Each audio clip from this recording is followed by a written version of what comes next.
So before we jump into today's video, I want to open up this nice little package that I got from my friend over at Severe Sky. Don't mind my horrible package opening skills.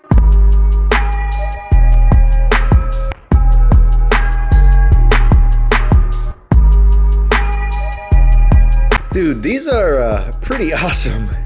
Including this slap of his WRX. Even has like a little bit of a holographic foil to it on the headlight. That's sick. And I could definitely always use some air fresheners, especially ones with boobies on them. Nice.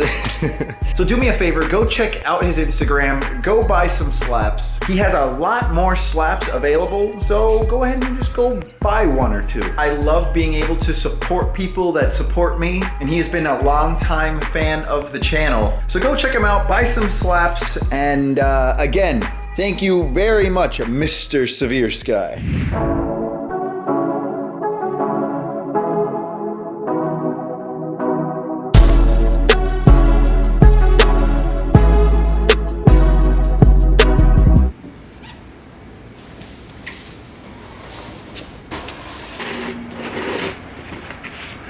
So the hype is real. I have been waiting about 3.5 months for these fenders to ship. They just did today, and we will see just how goofy they look on the S13.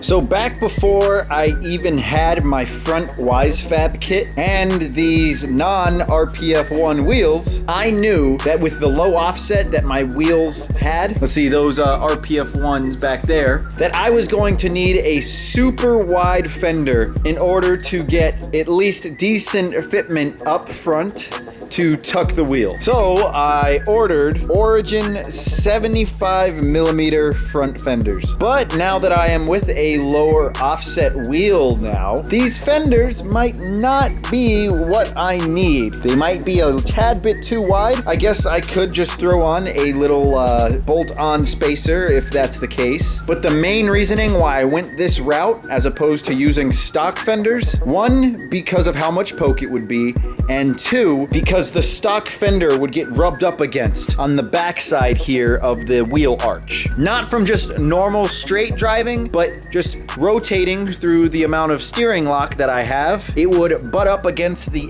outer edge of the tire. And I am not 100% sure if these fenders will give me the clearance I need, but if they don't, I figured I did have a little bit of adjustment in the front side of the lower control arm here. If I just break that nut there and then bring that lower control arm in, then it should effectively bring the whole tire forward and give me at least a little bit more clearance, because this isn't gonna cut it. I guess we can go ahead and go for a test fit. Let me just open up the hood. I did reinstall the stock hood latch because I figured instead of installing my aero catches into an OEM hood, if I ever do an aftermarket hood, it would just make sense to install those as opposed to ruining a nice stock metal hood. Now, I'm not expecting these to fit all that nice because from videos that I've seen on YouTube, installing these fenders requires a little bit of modification, but hopefully we don't have to do anything major. So I have the fenders mounted for a little bit of a test fit. I know it's going to be annoying having to trim off parts of the fender just to get that right fitment. You can see there are plenty of gaps here and the hood isn't necessarily lining up the best. And then of course the gap on the door. So no, this isn't its final position, but it's nice to be able to get an idea in terms of fitment. 75mm. And the front wheels seem to be sunk a little bit more than I like. Although I do need to pull some camber out of the top here, and then of course lower the car a little bit more. But I think it looks pretty nice. What I am going to need to figure out though is whether or not I'm going to keep the 180SX front bumper and side skirts. Because I'm not going to be going super low, I would like the car to look artificially low, or at least lower than this, because right now at this level it looks like a 4x4. So what I am going to do is run up into the attic where I have the front bumper stored, and then just play with it a little bit to see how it looks up front, and then maybe look at the side skirt in terms of fitment as well. Because I know with the 180SX side skirts, or at least with the replica side skirts that I have, it protrudes a little bit past the fender, which is definitely not what I would want, because as the wheel turns, it will just butt into it.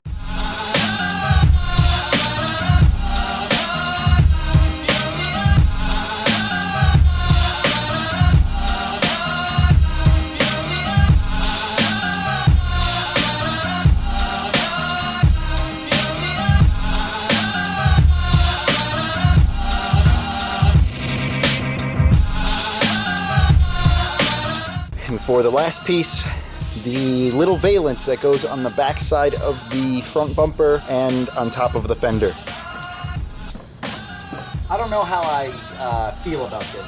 With the difference in the fender lip here that protrudes out, it just doesn't seem to line up appropriately, which makes me believe I have made my decision on what to do with this stuff. Looks like Mr. Wasp here doesn't like the S13, or maybe he doesn't like American V8s. Oh crap! Okay, maybe I won't taunt him.